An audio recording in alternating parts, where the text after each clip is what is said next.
ओम शांति। 13 अक्टूबर 2022 के ईश्वरीय महावाक्य। पहले एक नजर मुरली के मुख्य पॉइंट पर। बाबा ने कहा, दुनिया तो है ही, बाकी पुरानी को नई करते हैं। यह ज्ञान मनुष्यों के लिए है, जानवरों के लिए नहीं है, क्योंकि मनुष्य पढ़कर मर्तबा पाते हैं। बाप ने कहा है, मैं दुख धाम को सुखधाम बनाता हूँ। मैं हूँ ही दुख हरता सुख करता। इस समय के पुरुषार्थ अनुसार आप पे ही जाकर प्रारब्ध भोगते हो। जितना जो औरों को समझाते हैं उतना उनको ड्रामा पक्का हो जाता है। और फिर बाबा ने कहा, यह झाड़ और गोले सृष्टि चक्र का चित्र सबके घर में रहना चाहिए। जो कोई आवे उनको बैठ समझाना चाहिए। रहमदिल और महादानी बनना है।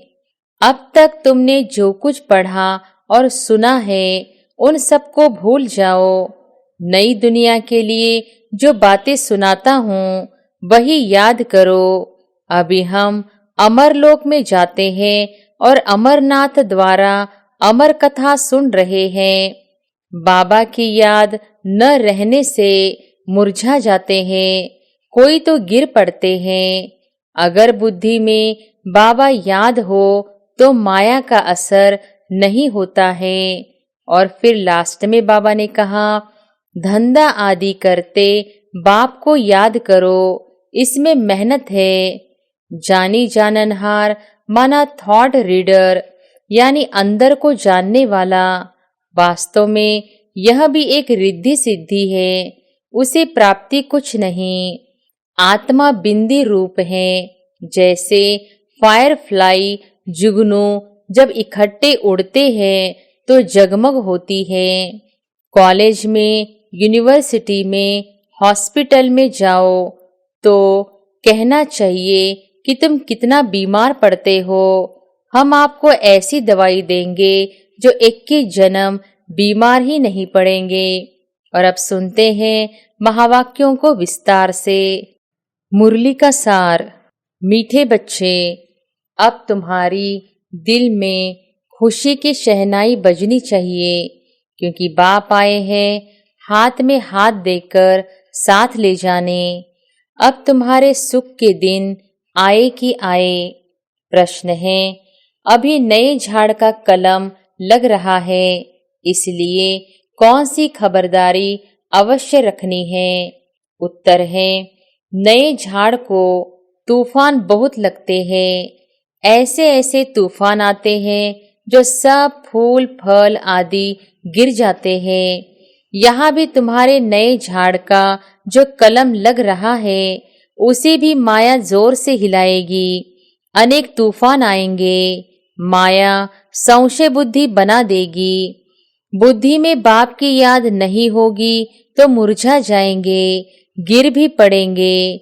इसलिए बाबा कहते, बच्चे माया से बचने के लिए मुख में मुलहरा डाल दो, अर्थात धंधा आदि भला करो, लेकिन बुद्धि से बाप को याद करते रहो, यही है मेहनत। गीत है, ओम नमः शिवाय। ओम शांति। तुम बच्चों को अच्छी तरह निश्चय हो गया है कि बाबा आकर नई दुनिया रचते हैं। जो हम पतित हैं उनको पावन बनाने। ऐसे नहीं कि सृष्टि है नहीं और बाप आकर रचते हैं। बाप को बुलाते हैं कि हम जो पतित हैं उनको आकर पावन बनाओ। दुनिया तो है ही, बाकी पुरानी को नई करते हैं। यह ज्ञान मनुष्यों के लिए है, जानवरों के लिए नहीं है, क्योंकि मनुष्य पढ़कर मर्तबा पाते हैं। अभी जो दुख देने की सामग्री है इसमें सब आ गए, देह, देह के धर्म आदि। तो बाप इस दुख की सामग्री को सुख का बनाते हैं। तब बाप ने कहा है, मैं दुख धाम को सुखधाम बनाता हूँ। मैं हूँ ही दुख हरता सुख करता। अब तुम्हारे अंदर शहनाई बजनी चाहिए कि हमारे सुख के दिन सामने आ रहे हैं। जानते हो कि बाप कल्प के बाद मिलते हैं और कोई ऐसे किसके लिए नहीं कहते। भगवान आते ही है भक्तों की सद्गति करने। अपने साथ हाथ में हाथ देकर ले चलता हूँ। ऐसे नहीं कि सुखधाम में जाकर तुमको छोड़ता हूँ। नहीं, इस समय के पुरुषार्थ अनुसार आप पे ही जाकर प्रारब्ध भोगते हो। जितना जो औरों को समझाते हैं उतना उनको ड्रामा पक्का हो जाता है। मनुष्य कोई ड्रामा देख कर आते हैं तो कुछ दिन तक पक्का हो जाता है, तो तुमको यह भी पक्का हो जाता है, क्योंकि यह बेहद का ड्रामा है। सतयुग से लेकर इस समय तक ड्रामा बुद्धि में है। सेंटर पर आते हैं तो सावधानी मिलती है, तो यह याद आ जाता है। यहाँ भी बैठे हो तो याद है। सृष्टि तो बेहद का ड्रामा है, परंतु है सेकंड का काम। समझाते हैं तो झट ड्रामा बुद्धि में आ जाता है। जानते हैं कि कौन कौन आकर धर्म स्थापन करते हैं। मूल वतन को याद करना भी सेकंड का काम है। दूसरा नंबर है सूक्ष्म वतन, तो वहां भी कोई बड़ी बात नहीं है, क्योंकि वहां भी सिर्फ ब्रह्मा विष्णु शंकर दिखाया है। वह भी झट बुद्धि में आ जाता है। फिर है स्थूल वतन, इसमें 4 युगों का चक्र आ जाता है। यह है बाप की रचना। ऐसे नहीं कि सिर्फ तुम स्वर्ग को याद करते हो। नहीं, स्वर्ग से लेकर कलयुग अंत तक का तुम्हारी बुद्धि में राज है, तो तुमको औरों को भी समझाना है। यह झाड़ और गोले सृष्टि चक्र का चित्र सबके घर में रहना चाहिए। जो कोई आवे उनको बैठ समझाना चाहिए। रहमदिल और महादानी बनना है। इसको अविनाशी ज्ञान रतन कहा जाता है। इस समय तुम भविष्य के लिए धनवान बनो। बाप समझाते हैं, बच्चे अब तक तुमने जो कुछ पढ़ा और सुना है उन सबको भूल जाओ। मनुष्य मरने समय सब कुछ भूल जाते हैं ना, तो यहाँ भी तुम जीती जी मरते हो। तो बाप कहते हैं, मैं नई दुनिया के लिए जो बातें सुनाता हूँ वही याद करो। अभी हम अमरलोक में जाते हैं और अमरनाथ द्वारा अमर कथा सुन रहे हैं। कोई पूछते हैं मृत्युलोक कब शुरू होता है? बोलो, जब रावण राज्य शुरू होता है।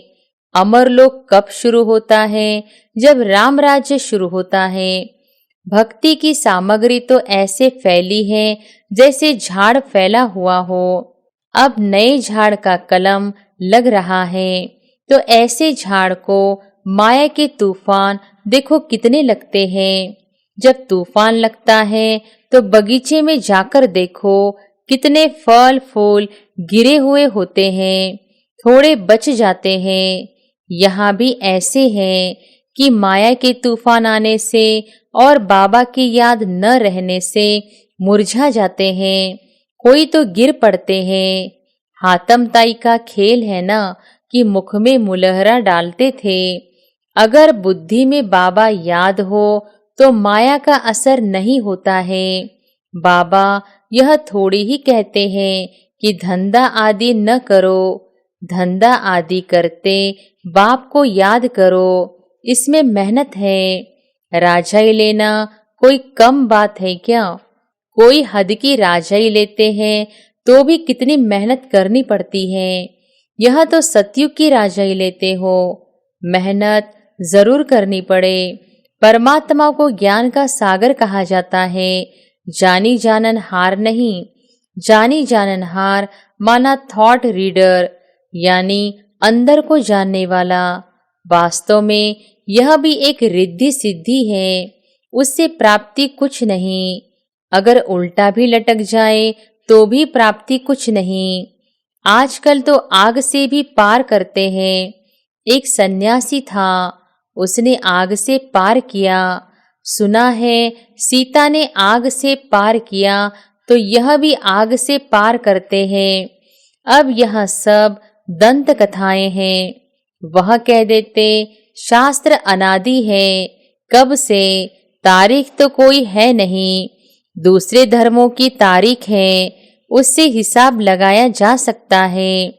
जैसे कहते हैं क्राइस्ट के 3000 वर्ष पहले भारत हेविन था, परंतु हेविन में क्या था यह नहीं जानते।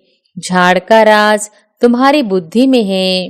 तुम वर्णन कर सकते हो कि इस वृक्ष का फाउंडेशन कैसे लगा, फिर कैसे वृद्धि को पाया।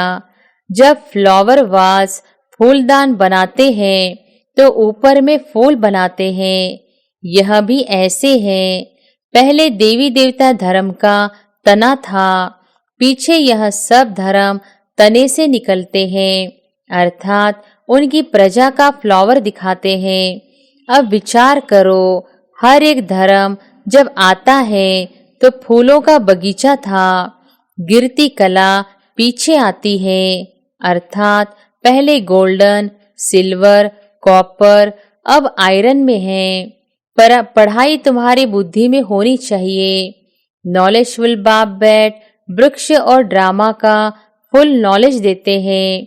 इस कारण परमात्मा को ज्ञान का सागर बीज रूप कहा जाता है।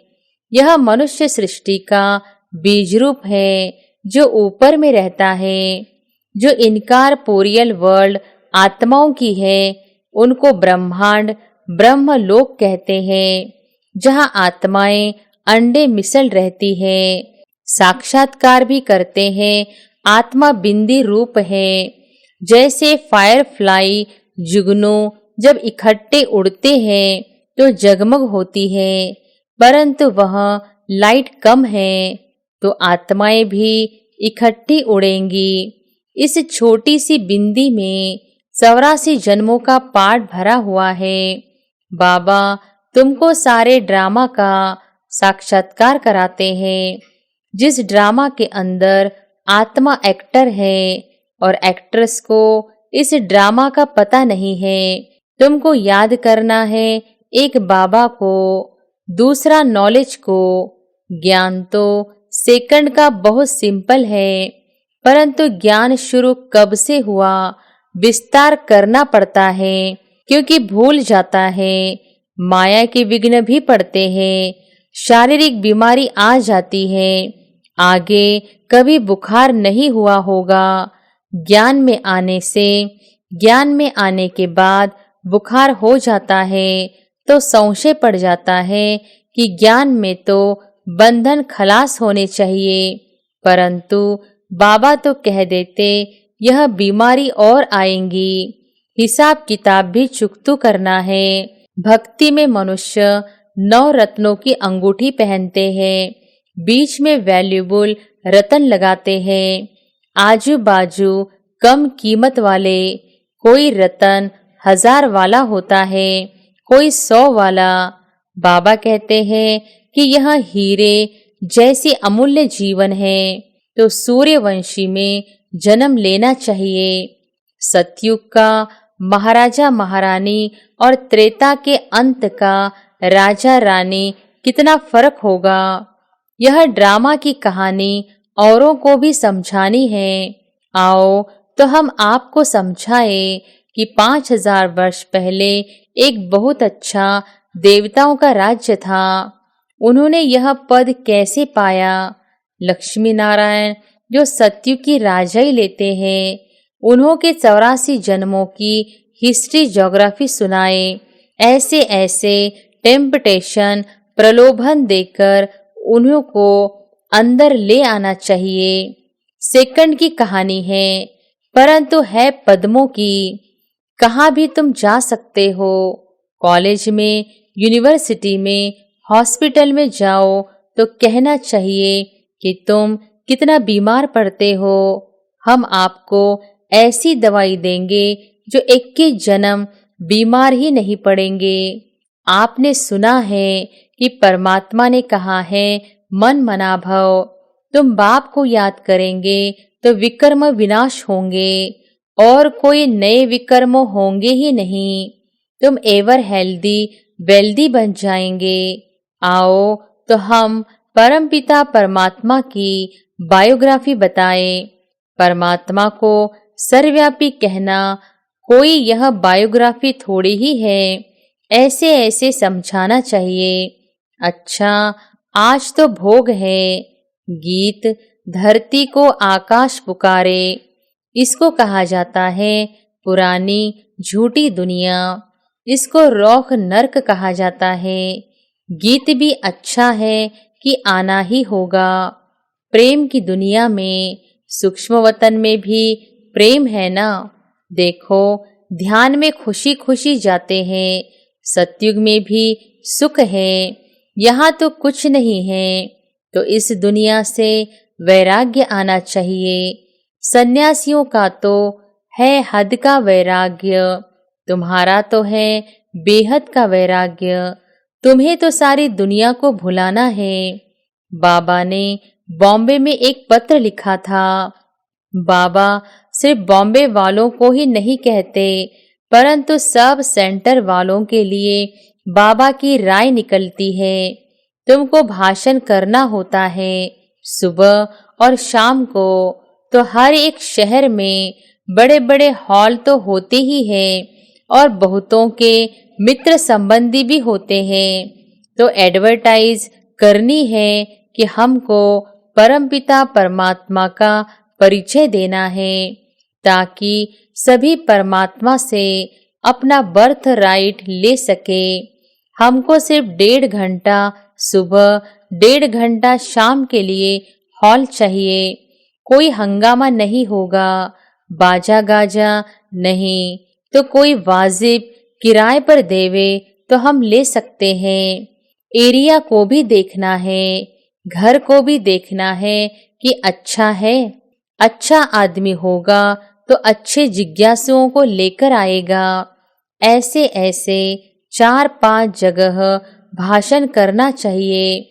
बड़े बड़े शहरों में अगर फर्स्ट फ्लोर न मिले तो सेकंड फ्लोर, नहीं तो लाचारी हालत में 3rd फ्लोर भी ले सकते हो।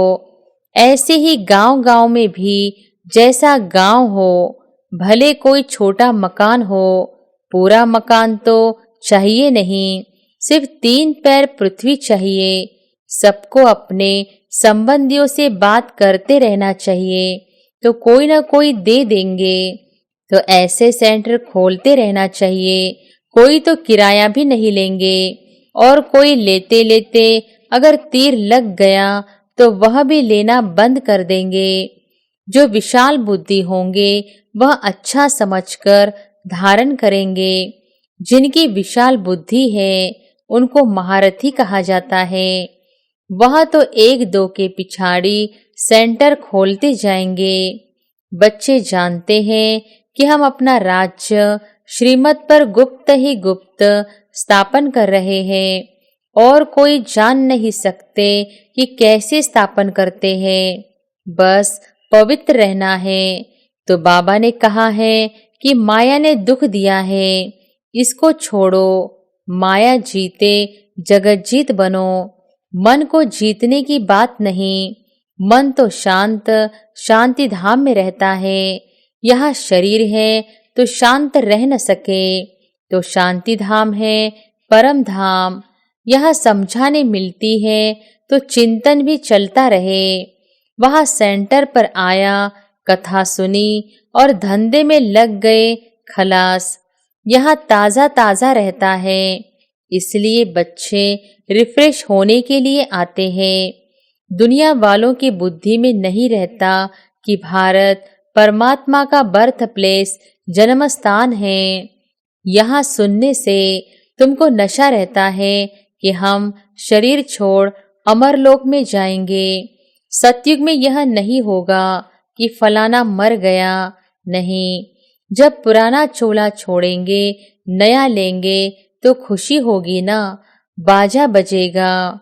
अच्छा, मीठे मीठे सिक्के लदे बच्चों प्रति माता पिता बाप दादा का याद प्यार और गुड मॉर्निंग। रूहानी बाप की रूहानी बच्चों को नमस्ते। धारणा के लिए मुख्य सार पहली पॉइंट, इस बेहद की दुनिया से वैराग्य रख, इसे बुद्धि से भूलना है।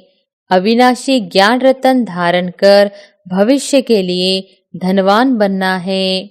दूसरी पॉइंट, नई दुनिया के लिए बाप जो बातें सुनाते हैं वह याद रखनी है, बाकी सब पढ़ा हुआ भूल जाना है।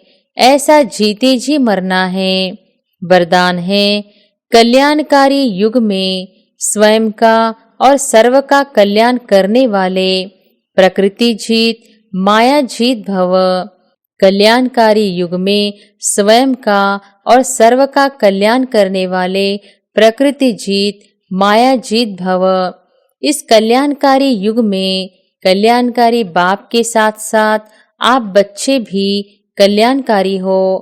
आपकी चैलेंज है कि हम विश्व परिवर्तक हैं। दुनिया वालों को सिर्फ विनाश दिखाई देता, इसलिए समझते हैं यह अकल्याण का समय है, लेकिन आपके सामने विनाश के साथ स्थापना भी स्पष्ट है और मन में यही शुभ भावना है कि अब सर्व का कल्याण हो। मनुष्य आत्माएं तो क्या, प्रकृति का भी कल्याण करने वाले ही प्रकृति जीत माया जीत कहलाते हैं। उनके लिए प्रकृति सुखदाई बन जाती है। स्लोगन है, न्यारे प्यारे होकर कर्म करने वाले ही संकल्पों पर सेकंड में फुल स्टॉप लगा सकते हैं। अच्छा, ओम शांति।